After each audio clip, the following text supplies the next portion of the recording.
Hello everyone, मेरा नाम वेद प्रकाश योगी है और आज मैं शेयर करने वाला हूँ अपनी एफएमसी स्क्रीनिंग जर्नी, जिसने मुझे बहुत कुछ सिखाया और जिसे मैं कभी नहीं भूलूंगा। इस वीडियो में आपको मैं स्क्रीनिंग तक की प्रोसेस बताऊंगा और पूरे डिटेल से बताऊंगा कि मैंने किस चीज़ के लिए क्या क्या तैयारियाँ की।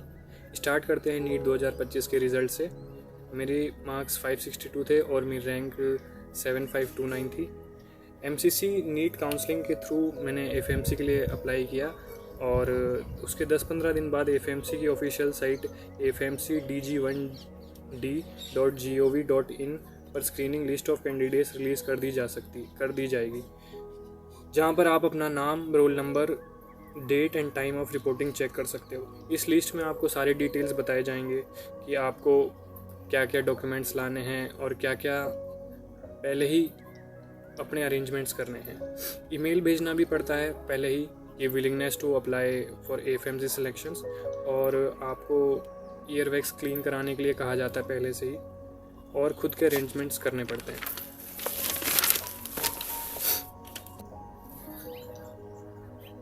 तो मैं डे 1 के बारे में बताता हूँ। हमें 7 बजे रिपोर्टिंग करने के लिए बुलाया गया था, खाली पेट, ताकि आपका ब्लड टेस्ट और यूरिन टेस्ट हो सके। सबसे पहले हमें ब्रीफिंग दी गई। एक सीनियर ऑफिसर थे जिन्होंने हमें बताया कि आज क्या क्या होने वाला है और कल क्या क्या होने वाला है, और डॉक्यूमेंट्स तैयार करने के लिए कहा। फिर हमारी एक फ़ाइल बनाएगी जिसमें हमारे सारे फ़ोटोकॉपी डॉक्यूमेंट्स और मेडिकल डॉक्यूमेंट्स एक साथ अटैच कर दिए गए, और उसके बाद हमें ब्लड सैंपल और यूरिन सैंपल के लिए ले जाया गया। उससे पहले हमें हमारे कार्ड दिए गए। हमारे को एक एक करके सबको नंबर अलॉट हुए। उसके बाद हमें ब्रेकफास्ट दिया गया। ब्रेकफास्ट के बाद हमें दोबारा ओरिजिनल डॉक्यूमेंट्स चेक कराने के लिए कहा, और ओरिजिनल डॉक्यूमेंट्स के साथ साथ हमारे extra curricular activities, NCC certificates, ये सारे भी चेक हो रहे थे। फिर हमारा साइकोलॉजिकल पैट हुआ, साइकोलॉजिकल असेसमेंट टेस्ट। इसमें मतलब कोई मार्क्स नहीं होते, लेकिन ये 30 मिनट का होता है, 60 क्वेश्चंस होते हैं इसके अंदर। तो ये मतलब जानने के लिए होता है कि आप किस चीज़ के बारे में आपका पर्सपेक्टिव क्या होता है, कि आप क्या सोचते हो। आपको कोई सिचुएशन दी जाती है तो उसके बारे में आप क्या सोचते हो। फिर दूसरा टेस्ट हमारा टॉयलर हुआ। टॉयलर में 40 क्वेश्चंस होते हैं। Test of English language and reasoning कहते हैं इसको। इसके अंदर 40 क्वेश्चन होते हैं, 20 इंग्लिश के और 20 रीजनिंग के।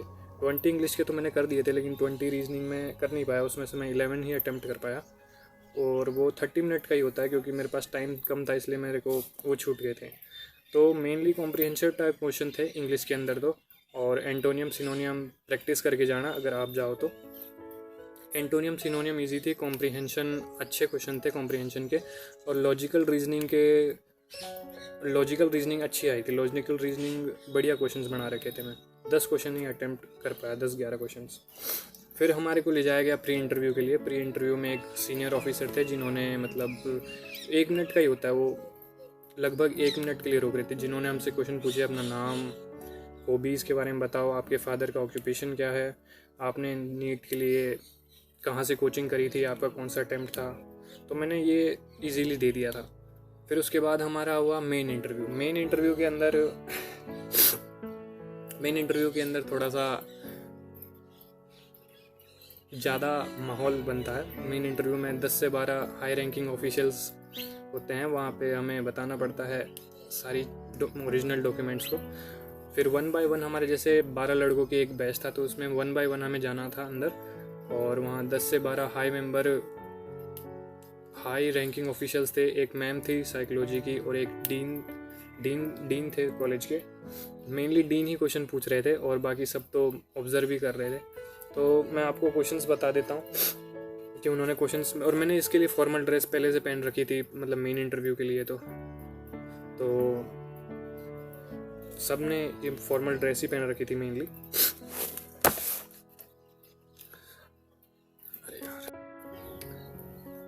तो अब आते हैं मेन इंटरव्यू पे। मेन इंटरव्यू में थोड़ा माहौल बनता है वहाँ पे, कि जैसे हाई रैंकिंग ऑफिशियल्स होते हैं 10 to 12, और मेनली डीन थे जिन्होंने मतलब मेरे से क्वेश्चन पूछे थे।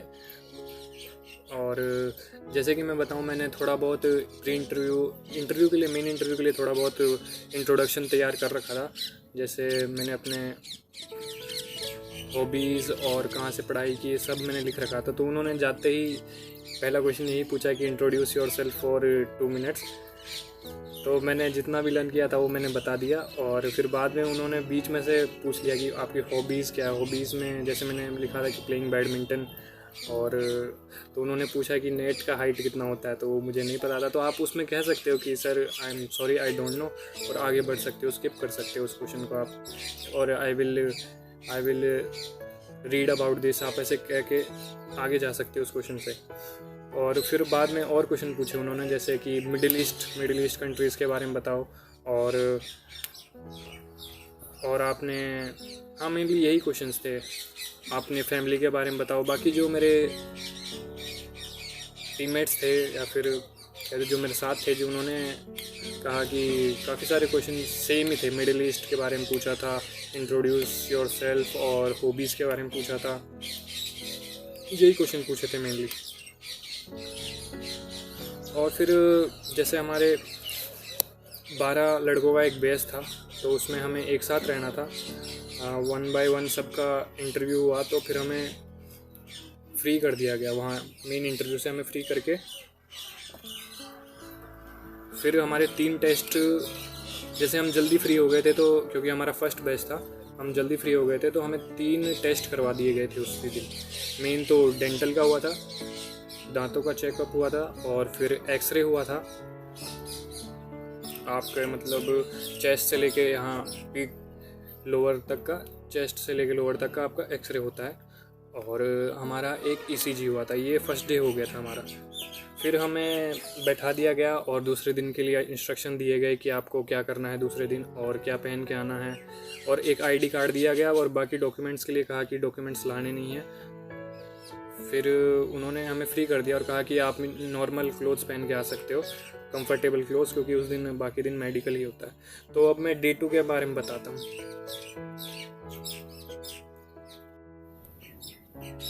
तो डे 2 के बारे में अब मैं आपको बताता हूँ। डे 2 पे हमें 6 बजे बुलाया गया, और इसके अंदर आपका मेडिकल ही होता है। इस दिन आपका कंफर्टेबल क्लोथ्स पहन के आ सकते हो, और आपका एक आईडी दी जाती है जो आपके लिए इम्पोर्टेंट होती है, उससे आपको एंट्री मिलती है गेट के अंदर। तो फिर हमारे को सुबह सुबह बुला लिया गया, और फिर वही 12 लड़कों की एक बैच बन चुका था। फर्स्ट बैच ही था वो, हमारा बैच नंबर 26 था, और सबका एक एक स्काउट लीडर होता है जैसे।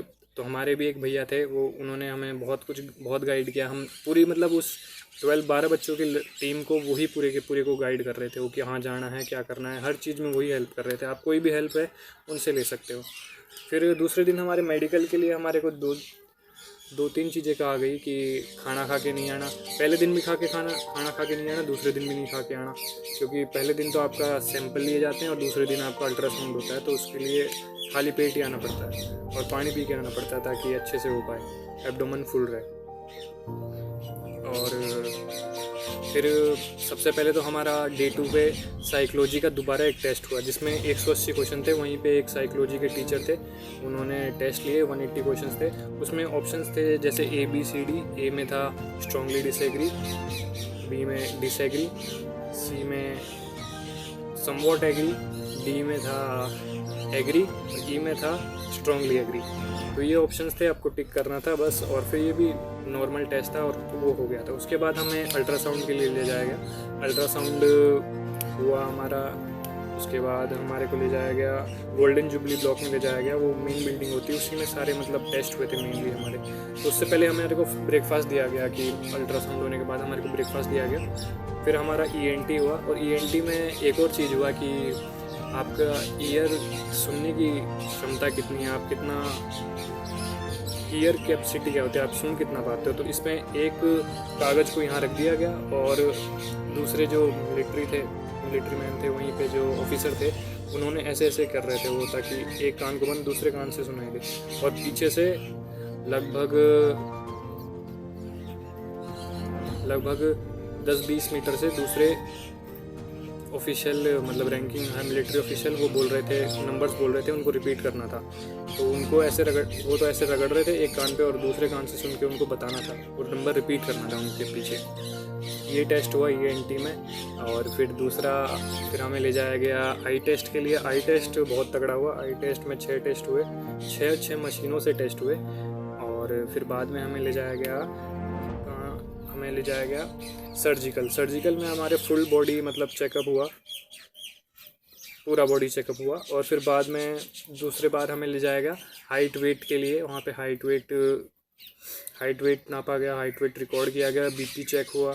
BP चेक होने के बाद हमारे को मतलब क्वेश्चंस भी पूछे गए कि मतलब स्टेटमेंट्स दी गई कि आप इसको अच्छे से रीड कर पाते हो, आप फ्लुएंट बोल पाते हो कि नहीं। फिर हमारे को एक मेडिकल डिपार्टमेंट में ले जाया गया जहाँ पे एक सीनियर डॉक्टर थे, वो चेक कर रहे थे सभी को। मेडिसिन डिपार्टमेंट था वो मतलब मेनली। लास्ट में मेडिकल बोर्ड के पास गया तो वहाँ पे मेरे को अनफिट कर दिया गया क्योंकि मेरे लिवर के अंदर थोड़ा सा स्मॉल ब्लड डॉट था और उस टाइम शुगर भी थोड़ा सा ज़्यादा था। और अभी तो मैंने चेक करा लिया, अभी तो सब सही है, लेकिन वो लीवर का डॉट वो मतलब बाई बर्थ था, तो फिर उसकी वजह से उन्होंने मेडिकली अनफिट कर दिया क्योंकि उनके स्टैंडर्ड्स के अकॉर्डिंग वो नहीं ले सकते। लेकिन ऐसे तो नॉर्मली कोई दिक्कत नहीं था। उन्होंने अपील के लिए भी कहा था कि आप अपील कर सकते हो, अब हम आपको फिट कर देंगे, लेकिन फिर अपील करने का उतना था नहीं क्योंकि वो जो मेडिकल बोर्ड सीनियर ऑफिसर थे उन्होंने कह दिया था कि मेडिकल इससे मतलब अपील करने से कोई फ़ायदा नहीं है। तो फिर वहाँ पर फिर मेरी जर्नी एंड हो गई थी। तो चाहे मुझे अनफिट डिक्लेयर कर दिया गया, लेकिन पर मुझे FMC स्क्रीनिंग का एक्सपीरियंस मेरी ज़िंदगी भर सबसे बड़ी यादगार जर्नी रहेगी। मुझे उम्मीद है कि मेरी इस जर्नी से देखकर आपको स्क्रीनिंग प्रोसेस समझने में मदद मिलेगी। अगर आप भी FMC की लाइफ के लिए अप्लाई कर रहे हो तो फुल कॉन्फिडेंस रखना और बिल्कुल मत डरना। और all the best future cadets and result is temporary but journey is for ever. जय हिंद। बंद कोई नहीं रहा।